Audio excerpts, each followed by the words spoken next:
How's it going, guys? Matt Smith here from the Talk of the League podcast, and Rich from Eagle Eye Football has asked me to do a cup draw reaction for the match between Everton and Crystal Palace. So yeah, I think it's a good draw for both teams, to be honest with you. The fact that it's the quarterfinals, only 8 teams left in the draw. Chelsea, Man City, Liverpool were still in the draw, and both teams have managed to avoid them, which is the odds possibility of that is fairly low. So we've both done well there, to be fair. Both have a chance now, one more game away from a semi-final in Wembley, which both teams will be excited to have the opportunity to try and get there. In terms of both teams' season so far, Everton have been obviously massively underachieving, mitigating circumstances for that, mainly being Rafa Benitez, but we won't get into that. And for me, Crystal Palace have been slightly overachieving, which I was a bit surprised by. But I think I was going off last season when they were playing Roy football, and they had that kind of aging squad. So for Palace, they've really shaken up the ingredients. They've gotten a younger manager in, they've gotten younger players in, they've brought youth through, they've utilised the loan market with Conor Gallagher there as well. So they're doing really, really well. In terms of Everton, they just need to, like, the FA Cup is a nice distraction for them from the league, which has been a massive disappointment. And obviously we are in a relegation battle at the moment. I'm still not panicking yet over it because we have games in hand, but you have to win the games in hand, and it's one of those where you just don't know what Everton team are going to turn up on the day. In terms of the match itself, the quarter final, I think if there's any form of advantage, I think that it might be that Palace are at home. Excuse me. And one more slight advantage would be that Everton won't have the likes of Dele Alli, Donny van de Beek, and El Ghazi, even though he's not being used that much, available due to being cup tied. So I think Palace, obviously being at home, Selhurst Park's going to be absolutely rocking for the game. Opportunity to get to a semi-final. Palace probably have the slight advantage. But I think on the day, if Everton turn up, they can beat Crystal Palace. And if Crystal Palace turn up, they can beat Everton. So I think it is literally going to be a very, very evenly matched game. It may come down to if any team gets injuries over the next few weeks.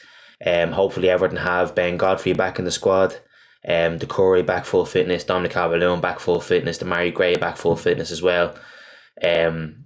We stand a chance against Crystal Palace. I've been pleasantly surprised by Crystal Palace this year. They've done really, really well.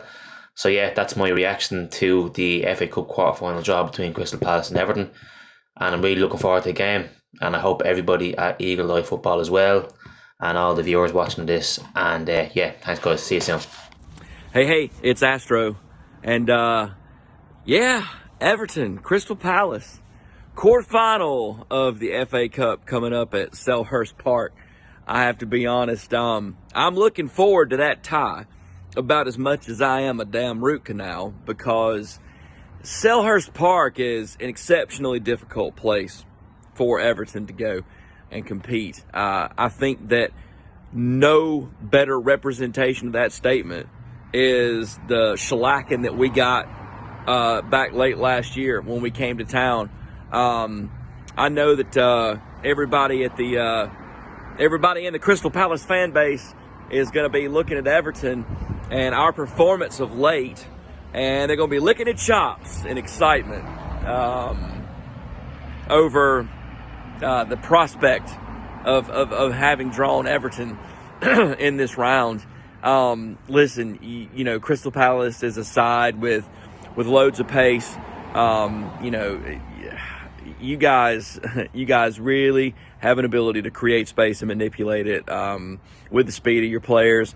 And right now Everton doesn't match up with anybody well, especially away. If somebody were to ask me how Everton would beat Crystal Palace away, I'd say with a tire iron outside the stadium before the game, because that's the only way it seems to be that we would have a chance. But I got a lot of time for Palace. Back when I first started supporting Everton back in 2010, 2011, Crystal Palace was in the championship, and I did, just learning about football in general. After what I've seen the club go through, the transformation that it's made, the investment that they've put forth into their youth and their academy, and just how the fans have had an overall effect at the club.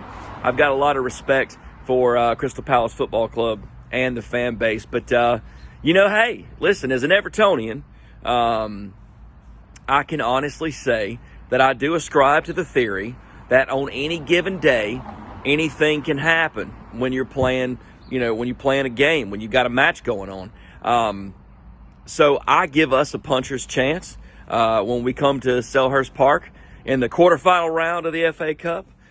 Listen, when you've got a ticket to Wembley as the carrot that everybody's fighting for, it makes everybody find a bit more in their tank than they thought they had. They tend to get fired up and get after it.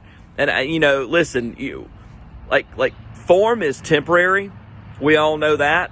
And Everton has the manager, I believe, who can inspire the players, who can right the ship, who can get us back on the right track.